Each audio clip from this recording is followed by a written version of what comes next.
د په خپل باندې فرمایي امام بخاری امام مسلم یا شاګرد دی، امام ترمذی یا شاګرد دی، او د خپل باندې چې کوم هغه مایاناز استادان دي، امام احمد ابن حنبل د امام بخاری استاد دی، علی ابن مدینی د امام بخاری استاد دی، قتیبه یا امام بخاری استاد دی، یحیی ابن معین د امام بخاری استاد دی. داغه نامور خلق وی په محدثین او فقهاو کې دا ټول یا 1080 اساتذه کرامو نه امام بخاری اکتساب د علم کړی دی او د علم فیض یې ترې حاصل کړی دی. 1080 کسانو. او علما څه فرمایي وی چې کله امام بخاری وفات کېده نو په هغه سمرقند او بخارا کې او په خوشه علاقو کې 90,000 لوی محدثین یې دنیا لور کړیو. 90,000 محدثین امام بخاری رحمت الله تعالی علیه هغه دنیا لور کړیو او دا ټول د مبارک شاګردانو. او د مبارک فرمایي چې ما دا بخاری شریف شکم لیکلی دی خو کاش نن سبا نه پوهیږي په دې باندې خلک سرسری علم دی د خلکو په دې باندې په تحقیق د خلکو چرته دی په حدیث او د قرآن په تطبیقاتو باندې خلک چرته پوهیږي. نن سبا خو بس هر سړی علامه او فهامه ځان ته وایي نومونو پسې مونږ او تاسو یو طرف ته یو خو تحقیق د چا دومره نشته. ډېر کم خلک نن په بخاري او په مسلم او په صحیح ستو باندې پوهیږي. دا امام بخاری فرمایي رحمهم الله چې کله ما دا بخاری شریف لیکه او ما د احادیثو د راجمع کولو یو ضرورت محسوس که د مبارک فرمایي چې ما ته 6 لکه احادیث په دغه ټیم کې یادو.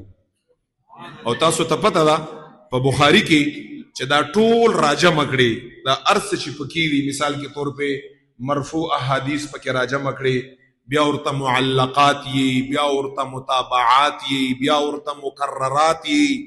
په بخاری کې چې دا هر څه راجمع کړي 9,082 احادیث امام بخاری مبارک فرمایي په 6 لکه احادیثو کې چې ما زده چې په هغې کې ما په کومو احادیثو باندې زړه وبس کلی او زما ته ډېر اعتماد و نو هغه 6 لکو احادیثو نه انتخاب وکړه د 9,082 احادیثو او په بخاری شریف کې الحمدلله نن هغه متنن سندن موجود دي.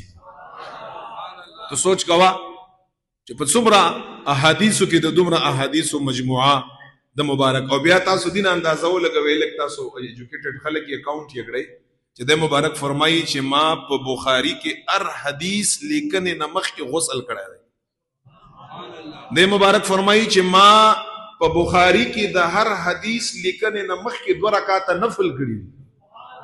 ما په بخاری کې د حدیث د هر حدیث لیکنې نه مخکې صلات استخاره مکړي چې ما ته یو بل اشارات او نکله دا پته لګیدلې دا او اشارات راته ملو شوي دي.